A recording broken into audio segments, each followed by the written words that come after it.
When it comes to choosing the greatest smartphone, the initial decision can be the most difficult: iPhone versus Android.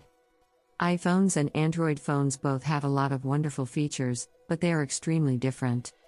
Continue reading to learn more about these differences and how to choose between an iPhone and an Android smartphone. The first place where the differences between the iPhone and Android become apparent is in hardware.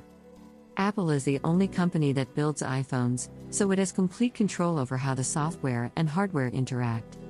Google, on the other hand, licenses Android to a variety of phone manufacturers, including Samsung, HTC, and Motorola. As a result, Android phones differ in terms of size, weight, features, and quality. Premium Android phones are comparable to the iPhone, while lower-cost Android phones are more prone to issues. Of course, iPhones can have problems with their hardware as well, but they are generally of higher quality. When purchasing an iPhone, you must first choose a model. Because there are so many Android device manufacturers, you must select both a brand and a model. Some people like Android's flexibility, but others prefer Apple's simplicity and superior quality. You must purchase an iPhone to ensure that you always have the most up-to-date version of your smartphone operating system. This is due to the fact that some Android manufacturers are sluggish to update their phones to the most recent version of the Android OS, and in some cases, do not update their phones at all.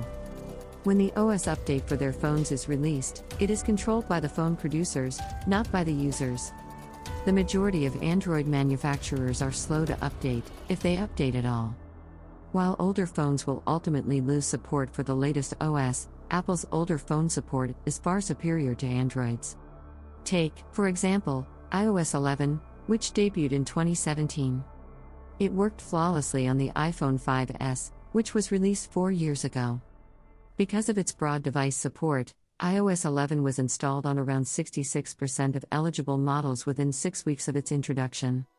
Android 8, on the other hand, was only installed on 0.2% of Android devices 8 weeks after its debut.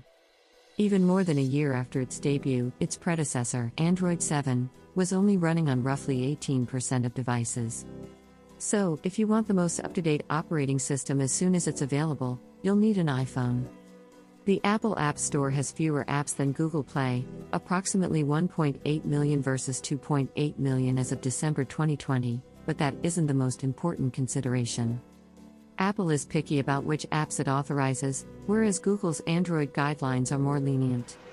While Apple's rigorous control may appear to be excessive, it eliminates scenarios such as the one in which a fraudulent version of WhatsApp was downloaded 1 million times from Google Play before Google banned it.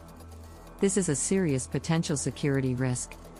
Because of fragmentation, wide number of devices and operating systems to support developing for Android is costly.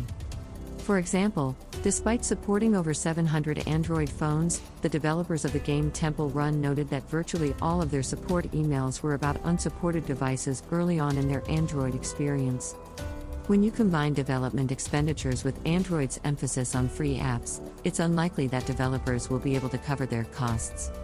Key apps are nearly often released first on iOS, with Android versions following later, if at all. Nintendo's 3DS and Sony's PlayStation Vita used to rule the mobile gaming world. That was before the iPhone. With tens of thousands of amazing titles and millions of users, the iPhone and iPod Touch are the dominating players in the mobile video game business. The iPhone's popularity as a gaming platform has prompted some to claim that Apple is the most popular mobile gaming platform. Nintendo has even started releasing games for the iPhone, like Super Mario Run. Apple's hardware and software are tightly integrated, allowing it to enable strong gaming technologies with hardware and software that makes its phones as fast as, if not faster than, some PCs. Because most people expect Android apps to be free, game developers who want to make money, which is practically everyone, design for iPhone first and Android second.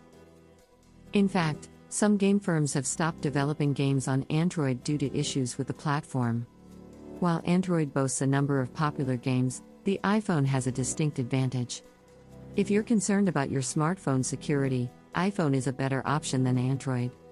The causes for this are numerous and far too numerous to list here.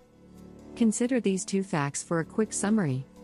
According to one study, Android was responsible for 97% of all malware, viruses, worms, and other malicious software. In that research, 0% of respondents said they were going to attack the iPhone. Even Google's Android team's chief admits that we cannot guarantee that Android is created in a secure manner. If I had a malware firm, I'd make sure to address my Android attacks as well. That is all there is to it. It's crucial to emphasize, however, that these figures do not imply that iPhones are immune to security concerns. It isn't the case. It's simply less likely to be targeted than Android phones, and it protects you better. Apple is your only feasible option if you care about the privacy of your personal data, as well as security. Google's main business strategy is around gathering and selling user data to marketers. As a result, Google needs access to your data as well as the ability to share it with others. Apple isn't in the advertising business, though it does offer iAd for in-app adverts, and it doesn't need your personal information to sell you items or generate money. Apple has integrated more functionality that uses personal or private data onto your iPhone and other devices, lowering the amount of data that leaves your device and goes to the cloud. If the price of your phone is the most important factor to you, you'll probably go for Android. This is due to the fact that many Android phones are inexpensive or even free. The iPhone SE, which starts at $399, is Apple's most cheap phone. That may be the end of the conversation for people on a restricted budget. However, if you have some cash to spend on your phone, go a little deeper. Free phones are frequently less capable or dependable than their more expensive counterparts for a reason. Getting a free phone may cause you more problems than getting a paid phone. The most expensive phones on both platforms can easily cost $1,000 or more, although an Android handset costs less on average than an iPhone. Android is preferred by those who seek complete customization control over their phones due to its increased openness. However, there are apps available for customizing your iPhone. One disadvantage of this openness is that any Android phone manufacturer can change them, occasionally replacing basic Android apps with inferior tools built by that manufacturer. Apple, on the other hand, restricts iPhone customization possibilities. It recently added widgets to the home screen and now allows you to customize some of the default apps. For example, you can set Gmail as the default email app for iPhone. Quality and attention to detail, as well as a device that works and is well integrated with other products, make up for the loss of flexibility with an iPhone. If you want a phone that performs well, provides a high-quality experience, and is simple to use, go with iPhone. Android, on the other hand, is likely to be preferred if you desire flexibility and choice enough to overlook some potential drawbacks.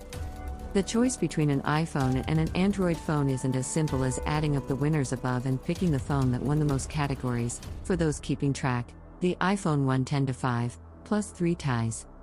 For some people, different categories are more important than others.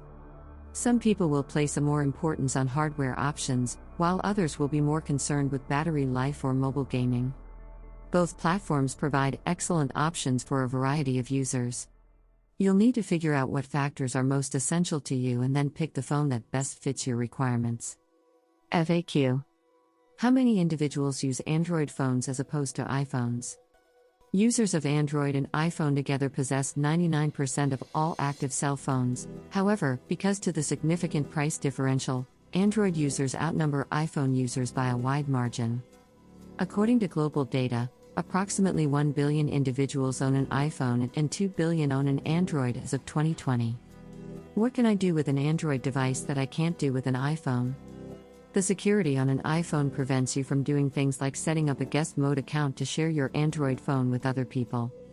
You may also use widgets to access information from apps without having to launch them, add storage with an SD card, work with a split screen, and use an Android file manager to move documents directly from your PC to your phone. This is the only way to transfer photos from an iPhone. Is there anything I can't do on an iPhone that I can't do on an Android?